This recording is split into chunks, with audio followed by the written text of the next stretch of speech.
Before pots, before pans, before any container made of clay or metal existed, humans still cooked their food every single day.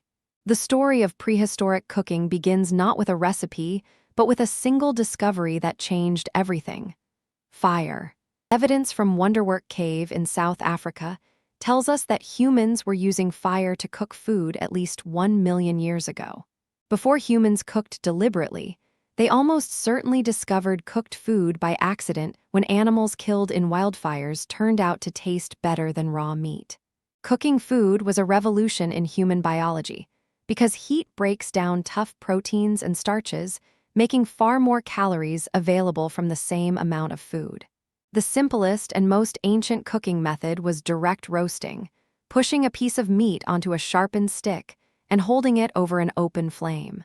Roots, tubers, and hard seeds were cooked by burying them directly in the hot embers at the edge of the fire.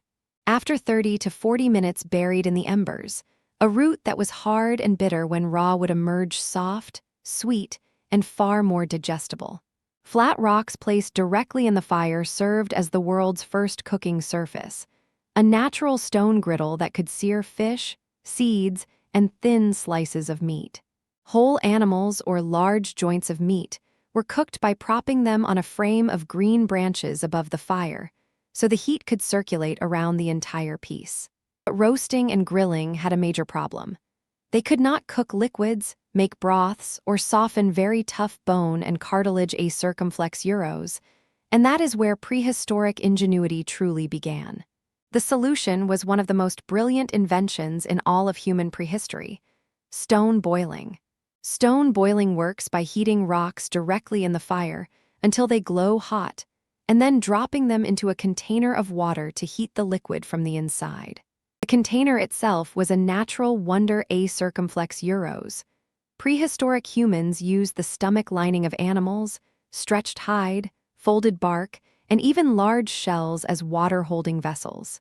Animal stomachs were particularly prized as cooking vessels because they could hold large amounts of liquid, withstand the heat of hot stones, and were available any time an animal was killed.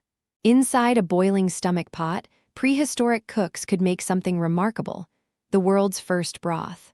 That broth was not a luxury but a survival tool, extracting nutrients from bones that would otherwise be inaccessible and providing a liquid meal to the sick, the elderly, and nursing mothers.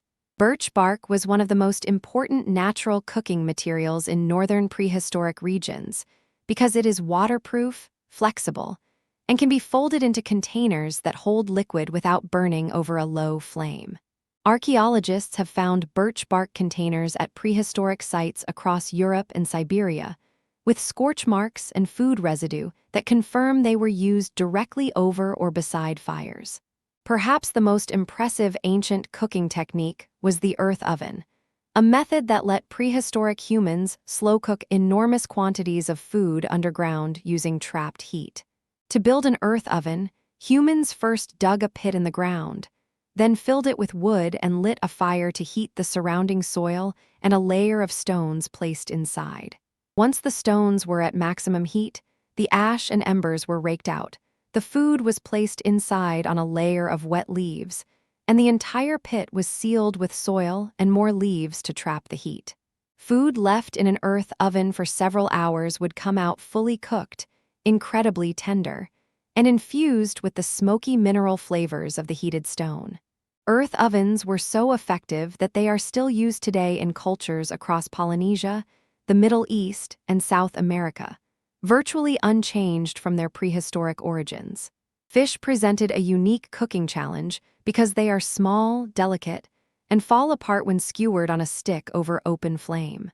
The solution was to wrap the fish in large wet leaves before placing it in the embers, creating a steam packet that cooked the fish gently from all sides without it falling apart. Clay was used for cooking tens of thousands of years before anyone thought to shape it into a permanent pot, by simply coating food directly in wet clay and baking it whole in the fire. When the clay ball was cracked open after cooking, the hardened clay pulled away the feathers and skin perfectly, leaving clean cooked meat inside. Smoking was another ancient technique used not just to cook meat, but to preserve it for days or weeks without spoiling. To create smoke without open flame, prehistoric humans learned to place green wet wood or specific aromatic leaves on top of a fire to smother it into a dense, smoldering smoke. Smoked meat found in prehistoric sites has been tested and shown to remain safe to eat for up to 2 weeks, a critical advantage for groups moving across long distances with no refrigeration. Fat was the prehistoric equivalent of cooking oil, collected by boiling crushed bones in water until the rendered fat rose to the surface and could be skimmed off. That collected fat was then used to cook other foods on a hot, flat stone, allowing frying-like effects thousands of years before metal pans were ever imagined. Nuts and seeds were ground on flat stones called milling stones, and then mixed with water and fat to form a paste that could be cooked on a hot rock into the world's first flatbread.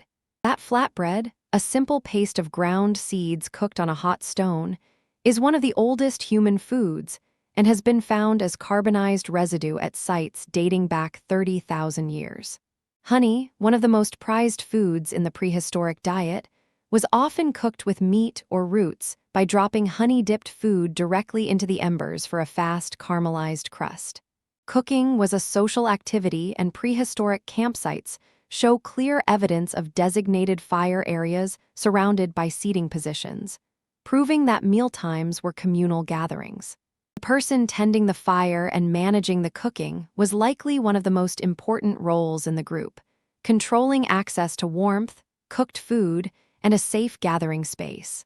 Research by primatologist Richard Wrangham suggests that cooking food was so transformative to human biology that it directly drove the evolution of our smaller guts, larger brains, and reduced jaw muscles.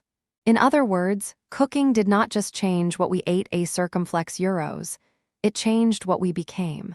Every pot on a modern stove and every oven in a modern kitchen is the direct descendant of a hot stone in a campfire, a stretched hide full of boiling water, and a pit dug into the earth. The next time you wait for water to boil, remember that somewhere 1,000,000 years ago, a human was solving the exact same problem with nothing but rocks, fire, and ingenuity.